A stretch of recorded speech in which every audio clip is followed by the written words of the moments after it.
आवाज उड़ता हुआ वन दानव के पास पहुंच जाता है।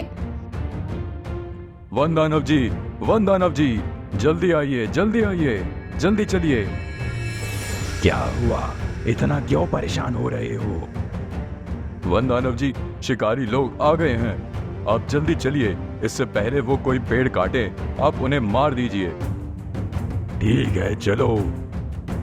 जैसे ही शिकारी पेड़ काटने आते हैं, तभी वहाँ वन दानव आ जाता है। तभी कौवा और तोता एक स्वर में बोलते हैं, अब मरने के लिए तैयार हो जाओ।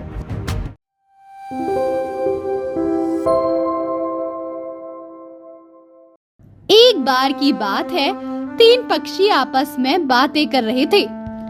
भैया, आज इंसान इतना लालची होता जा रहा है, अपने स्वार्थ के लिए वह पेड़ पौधों को काट रहा है। हाँ कालू भैया, सही कह रहे हैं आप। इंसान को भगवान ने सब कुछ दिया है, सब कुछ, फिर भी उसका लालच दिन ब दिन बढ़ता ही जा रहा है। अगर ऐसा ही चलता रहा तो आने वाले कुछ ही दिनों में सारे पेड़ दुनिया से गायब हो जाएंगे। ऊपर वाला सब कुछ देख रहा है। अगर कोई इंसान कोई गलत काम करेगा तो उसका नुकसान भी उसे ही झेलना पड़ेगा। जंगल के पास ही एक गांव था, जहां मोहन नाम का मछुआरा रहा करता था। सुनिए जी, सुना है आज शहर से कुछ लोग आए हैं। वे सारे जंगल से कीमती लकड़ियां लेकर जाएंगे। क्या? तुमसे ऐसा किसने कहा? काकी बता रही थी, वे सब आज जंगल जाएंगे। ये तो बहुत गलत है। अगर ऐसे ही शहर से लोग हमारे गांव में आकर जंगलों से लकड़ियां ले जाते रहे तो हम गांव वालों और जंगल के पक्षियों का क्या होगा? मुझे जाकर इन सबको रोकना होगा। मोहन उन शहरी लोगों के पास जाता है। रुको रुको रुको, सभी लोग रुक जाओ। तुम सभी लोग कहाँ जा रहे हो? अरे भैया, तुम कौन हो जो हमें रोक रहे हो? मैं एक मछुआरा हूँ और इसी गांव में रहता हूँ। मुझे पता चला तुम लोग जंगल की ओर लकड़ियाँ काटने जा रहे हो। और तुमने बिल्कुल सही समझा। भाई, क्यों जंगल को नष्ट करना चाहते हो तुम लोग? ऐसा मत करो। आए दिन कोई ना कोई जंगल आता है और जंगल की लकड़ियां काट कर ले जाता है।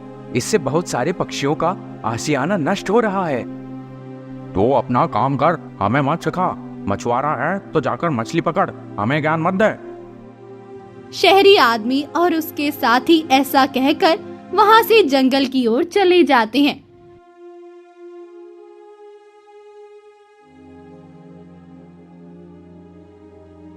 भैया देखो, वो सभी फिर से आ गए। आज फिर से ये लोग जंगल के पेड़ काट ले जाएंगे और हमें बेघर कर देंगे। हाँ बाज भाई, तुम सही कह रहे हो। ये लोग नहीं सुधरने वाले। शहर से आए सभी लोग अपने अपने हथियार निकालते हैं और जंगल से लकड़ियां काटने लगते हैं। अरे दुष्टों, रुक जाओ, मत उजाड़ो हमारे घर।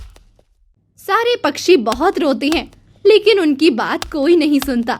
शहरी आदमी लकड़ियां लेकर चले जाते हैं। हाँ भैया, अब हम लोग कहाँ जाएंगे? क्या खाएंगे? इन लोगों ने तो सारे पेड़ काट दिए। तुम फिक्र मत करो, अब हमारे पास एक ही रास्ता बचा है और वो है वन दानव। वन दानव? ये कौन है? वन दानव एक बहुत बड़ा राक्षस है जो पहाड़ी के पीछे एक गुफा में रहता है। पर वो तो एक राक्षस है जो हम जैसे पक्षियों का आहार करता है। भला वो हमारी मदद क्यों करेगा? और अगर हम उसके पास जाएंगे तो वो हमें ही मार कर खा जाएगा। भाई, अगर हमें अपने जंगल की रक्षा करनी है तो उस दानव की मदद लेनी ही पड़ेगी। और वैसे भी इन शहरी राक्षसों को मारने के लिए राक्षस का होना बहुत जरूरी है। तीनों पक्षी सलाह बनकर वन दानव के पास गुफा पहुंचते हैं। अरे भाई, वन दानव तो अभी आराम कर रहे हैं। अगर हमने इन्हें नींद से जगाया तो कहीं ये हम पर ही हमला न कर दे। अरे तोते भाई, डरते क्यों हो? अगर वन दानव से बात नहीं करोगे तो हमारा काम कैसे होगा? हाँ बास भाई, हमें वन दानव से बात करनी ही होगी, नहीं तो ये शिकारी लोग हमारा सारा वन ही काट डालेंगे। तीनों पक्षी वन दानव को आवाज देते हैं, जिससे वन दानव की नींद खुल जाती है। कौन है दुष्ट जिसने मेरी नींद खराब करने की हिम्मत की है? क्या उसे अपनी जान से प्यार नहीं है? माफ करना वन दानव जी, हमारी वजह से आपकी नींद खराब हो गई, परंतु क्या करें, जान से प्यार है तभी तो आपके पास आए हैं। कौन हो तुम लोग और यहाँ क्यों आए हो, और तुम लोगों को मुझसे क्या काम है? वन दानव जी, हम पास के जंगल से ही आए हैं। हम और उस जंगल के सारे पक्षी बड़े परेशान हैं। क्यों परेशान हो तुम लोग? वन दानव जी, उस जंगल के सारे पेड़ कम होते जा रहे हैं। ना हमारे रहने की जगह बची है और ना ही खाने की। हमारे जंगल में तो जैसे अकाल सा पड़ गया है। अकाल पर अकाल क्यों पड़ेगा? वन दानव जी, कुछ समय से कुछ शिकारी हमारे जंगल में आते हैं और जंगल की सारी लकड़ियां काट कर ले जाते हैं। सारे हरे भरे पेड़ पौधे, उनको भी उन्होंने नहीं छोड़ा। अब आप ही हमारी कुछ सहायता करिए, बड़ी आस लेकर हम आपके पास आए हैं। क्या? पर मैं इसमें तुम्हारी क्या सहायता कर सकता हूँ? वन दानव जी, पास ही एक तालाब के पास एक साधु बाबा रहते हैं। जब हम आ रहे थे तभी साधु बाबा ने हमें बुलाया और हमारे खाने की व्यवस्था रख दी, और उन्होंने हमसे कहा, आप सब कहाँ जा रहे हो? बाबा, हम पास के जंगल में रहते हैं, परंतु अब उस जंगल को छोड़कर जाने के लिए मजबूर हो गए हैं। कैसे? क्या बात है? मुझे सब विस्तार में बताओ। कौवा पूरी बात विस्तार से बताता है।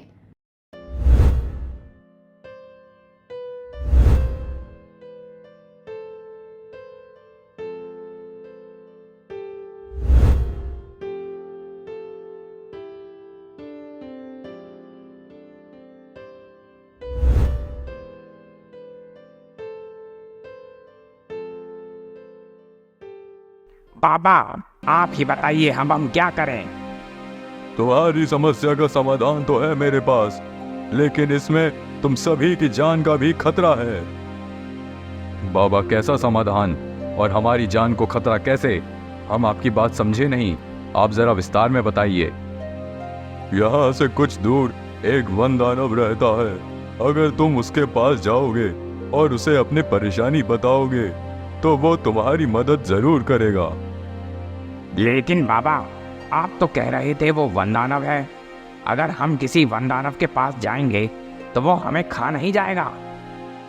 मैंने तुम्हें पहले ही कहा था, इसमें तुम्हारी जान का खतरा है, लेकिन अगर तुम वन दानव के भोजन की व्यवस्था कर दो तो वो तुम्हारी मदद जरूर करेगा। ठीक है, हम उस वन दानव के भोजन की व्यवस्था तो देंगे, लेकिन अगर उसने हमारी मदद नहीं की तो? अगर वो फिर भी तुम्हारी बात ना माने तो उसे मेरा दिया हुआ श्राप याद दिला देना। पर बाबा, आपने उसे श्राप कब और क्यों दिया? आज से करीब 5 साल पहले की बात है। वह एक शिकारी था। मैं अपनी तपस्या में लीन था, तभी वह अपने सारे सिपाहियों के साथ वहां आया और लकड़ी काटने लगा। कुल्हाड़ी की आवाज सुन मैं उसके पास चला गया। मैंने उससे गुस्से में कहा, कौन हो तुम लोग और इस जंगल के हरे भरे पौधे क्यों काट रहे हो? ये पूछने वाला तू कौन है? चुपचाप अपनी तपस्या कर, वरना तुझे भी काट दूंगा। तुम शहरी लोगों ने शहर तो खराब कर ही दिया है, अब गांव के जंगलों को भी बर्बाद करना चाहते हो। मैं ऐसा नहीं होने दूंगा। अगर अब तुम लोगों ने इस जंगल के हरे भरे पेड़ को काटा तो मैं तुम्हें श्राप दे दूंगा। तू हमें श्राप देगा? चल जा यहाँ से। तेरे काम किसी दानव से कम नहीं है। तू इंसान कहलाने लायक नहीं है। मैं तुझे श्राप देता हूँ, तू हमेशा के लिए इस जंगल में रह जाएगा और एक वन दानव बन जाएगा। तेरी मुक्ति तभी होगी जब तू यहाँ इस जंगल में रहने वाले किसी जरूरतमंद जानवर की मदद करेगा। अगर तू ऐसा करेगा तो उसके 1 महीने भीतर ही तू श्राप से मुक्त हो जाएगा। बात साधु बाबा का श्राप वन दानव को याद दिलाता है। अगर तुमने हमारी मदद करी तो तुम अपने उस श्राप से हमेशा के लिए मुक्त हो जाओगे। तुम्हारे पास यही एक मौका है खुद को इस श्राप से मुक्त करवाने का। ठीक है, मैं तुम्हारी मदद करने के लिए तैयार हूं, लेकिन तुम सभी को मेरे भोजन की व्यवस्था करनी होगी। ठीक है, उसकी चिंता मत करो, आपको बहुत ही अच्छा और स्वादिष्ट भोजन मिलेगा। क्या सच में? हाँ, सच में। जंगल में जब शिकारी लोग आएंगे तो आप उन्हें खा लेना। इससे आपकी भूख भी मिट जाएगी और हमें उनसे मुक्ति मिल जाएगी। अरे वाह, इंसानों का मांस!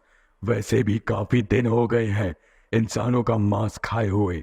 रोज रोज जंगल में जंगली जानवरों को खा खा कर परेशान हो गया हूँ। वन दानव तीनों पक्षियों के साथ जंगल की ओर निकल पड़ते हैं।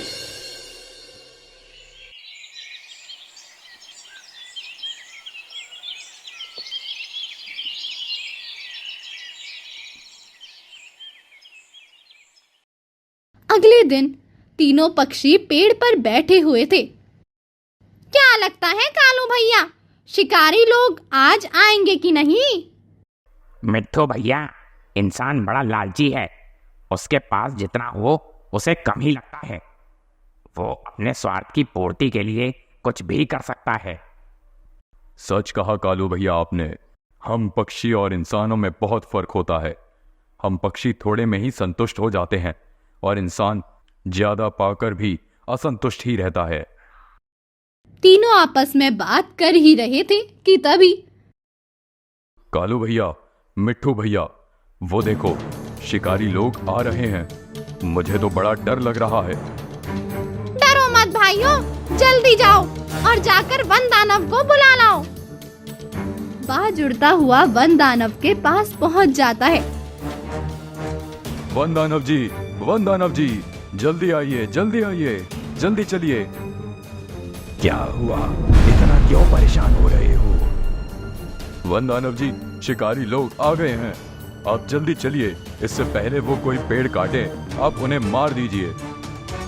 ठीक है, चलो। उधर जब शिकारी लोग पेड़ काट रहे होते हैं तो कौवा और तोता शिकारी लोगों को बातों में लगा देता है। रुक जाओ, नहीं तो इसका अंजाम तुम्हारे लिए बहुत बुरा होगा। ये है छोटा सा पिद्दी सा पक्षी, हमें धमकी दे रहा है। चलो सबसे पहले इसका ही पेड़ काटते हैं। जैसे ही शिकारी पेड़ काटने आते हैं तभी वहाँ वन दानव आ जाता है। तभी कौवा और तोता एक स्वर में बोलते हैं, अब मरने के लिए तैयार हो जाओ। कुछ ही देर में वन दानव और शिकारियों की आपस में लड़ाई हो जाती है और आखिरी में वन दानव सभी शिकारियों को मार डालता है। वन दानव, आपका बहुत बहुत धन्यवाद। अगर आज आप नहीं होते तो ये सभी दुष्ट इस पूरे जंगल का विनाश ही कर देते। सही कह रहे हो मिट्ठू भैया, हम इनका एहसान जिंदगी भर नहीं भूलेंगे। इसमें धन्यवाद की कोई बात नहीं। अगर मैंने तुम लोगों की मदद करी तो इसके बदले मुझे भी तो इंसान का मांस खाने मिलेगा। एक काम करता हूँ, अभी मैं कुछ समय यहीं रुक जाता हूँ। हो सकता है कोई दूसरा शिकारी फिर से इस जंगल को नष्ट करने आ जाए। हाँ, आप बिल्कुल सही कह रहे हो। आप यहाँ कुछ समय और रुक जाइए। वन दानव उसी जंगल के पास के गुफा में ही रहने लगता है। तुम सबने वन दानव को यहाँ रुकने के लिए क्यों कहा? अगर वन दानव यहाँ रुका तो अनर्थ हो जाएगा। ये तुम क्या कह रहे हो? वन दानव ने तो हमारी मदद करी है, भला वो हमारा हित कैसे कर सकते हैं? इसका पता तुम्हें कुछ दिन में ही चल जाएगा। समय बीतता है और वन दानव उसी जंगल की एक गुफा में रहता जाता है। अब जंगल में गांव का कोई भी आता, वन दानव उसे खा जाता। ये क्या, वन दानव गांव के लोगों को क्यों खा रहा है? जो भी लोग गांव के इस जंगल में लकड़ी या फिर फल फूल लेने आते हैं, वन दानव उसे भी खा जाता है। ये तो गलत है। मैंने तुमसे पहले ही कहा था, वो इंसान नहीं दानव है। उसे इंसानी मांस का स्वाद लग गया है।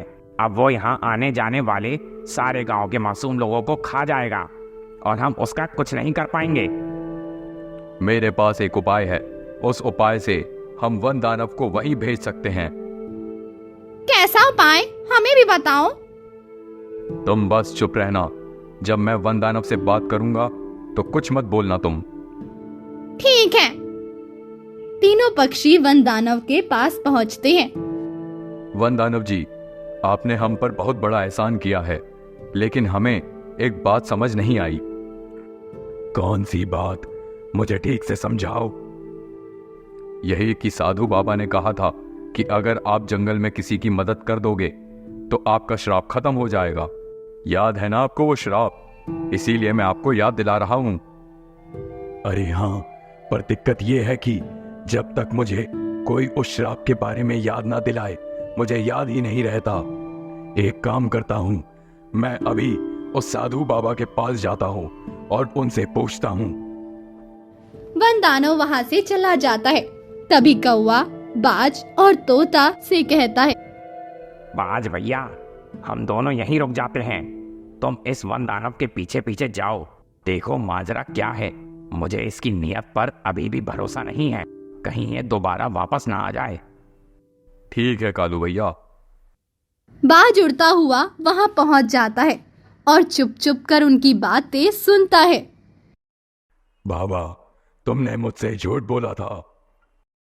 कैसा झूठ?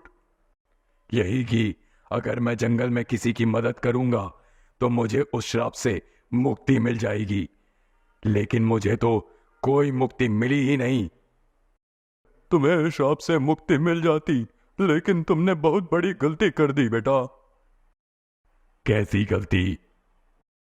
मैं मानता हूं कि तुमने जंगल के जानवरों की, उन शिकारियों से मदद करी, लेकिन तुम्हें 1 महीने तक कोई गलत काम नहीं करना चाहिए था।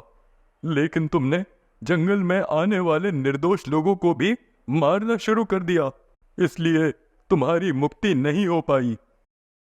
साधु बाबा, तुमने और उन पक्षियों ने मेरे साथ धोखा किया है। मैं तुम्हें और उन तीनों पक्षियों को नहीं छोड़ूंगा। ऐसा कहकर वन दानव वहां से चला जाता है। फिर थोड़ी देर बाद बाज साधु बाबा के पास पहुंचता है। साधु बाबा, अब तो वन दानव हम तीनों को मार डालेगा। क्या उससे बचने का कोई उपाय नहीं है? उपाय तो है, लेकिन थोड़ा मुश्किल है। कोई ना बाबा, आप उपाय तो बताइए। कोई भी मुश्किल हो, हम जरूर कोशिश करेंगे। इस वन दानव की मृत्यु उसी कुल्हाड़ी से होगी जिसकी वजह से इसको श्राप मिला था। लेकिन कुल्हाड़ी से भी मृत्यु तभी होगी जब ये अपनी गुफा में होगा। बाबा, मुझे आप ये बताइए कि हम ये कुल्हाड़ी कहां से लाएंगे? तुम फिक्र मत करो, वो कुल्हाड़ी मेरे पास रखी है। मैं जिस आसन पर बैठा हूं उसी के नीचे कुल्हाड़ी है। धन्यवाद बाबा, हम पूरी कोशिश करेंगे। बाज उड़ता हुआ अपने मित्रों के पास पहुंच जाता है और सारी बात उन दोनों को बताता है। बाज की बात सुन कौवा और तोता रोने लगते हैं। अब लगता है भैया, अब हमारे मरने का समय आ गया है। अब हमें कोई भी नहीं बचा सकता। कोई भी नहीं। तभी वहां मछुआरा आता है। क्या हुआ? तुम रो क्यों रहे हो? सारे पक्षी मछुआरे को सारी बात बताते हैं। तुम तीनों फिक्र मत करो, मैं तुम सभी की मदद करूंगा, क्योंकि वन दानव ने मेरे गांव के लोगों को भी मारा है। मैं उसे नहीं छोड़ूंगा। ये तो बहुत अच्छी बात है भैया, हम सभी का दुश्मन एक ही है। आप बाज भैया के साथ साधु बाबा के पास जाकर वो कुल्हाड़ी ले आओ। हम उस वन दानव को बातों में लगाकर गुफा की तरफ ले आते हैं। मछुआरा बाज के साथ जाकर कुल्हाड़ी ले लेता है और गुफा में जाकर चुपकर बैठ जाता है। वही वन दानव कौवा और तोते के पास चला जाता है। दुष्ट पक्षियों, तुम सभी ने मेरे साथ धोखा किया। मैं तुम सभी को नहीं छोड़ूंगा और उसके बाद उस साधु बाबा को भी मैं खा जाऊंगा। तो हमें तब खाएगा जब तो हमें पकड़ पाएगा। अगर दम है तो हमें पकड़ के बता। वन दानव उन दोनों पक्षियों के पीछे पीछे आता है। कौवा और तोता उड़ते हुए उस गुफा के अंदर आ जाते हैं। थोड़ी देर में वन दानव भी भागते हुए गुफा में प्रवेश करता है। भैया, अभी वन दानव को मारना ठीक नहीं, क्योंकि अभी ये जाग रहा है। जब ये सो जाएगा तभी हम इसे मारेंगे। जब तक इसे नींद नहीं आ जाती हम यहीं छुपकर बैठते हैं। तुम सही कह रहे हो। वे सभी वन दानव के सोने का इंतजार करते हैं। भागने की वजह से वन दानव बहुत थक जाता है और थक कर सो जाता है। कौवा मछुआरे को इशारा करता है। भैया, जाओ और एक ही बार में जाकर वन दानव का खेल खत्म कर दो। मछुआरा अपने साथ कुल्हाड़ी लेकर जाता है और वो वन दानव पर कुल्हाड़ी से कई बार करता है, जिससे वन दानव की वही मृत्यु हो जाती है।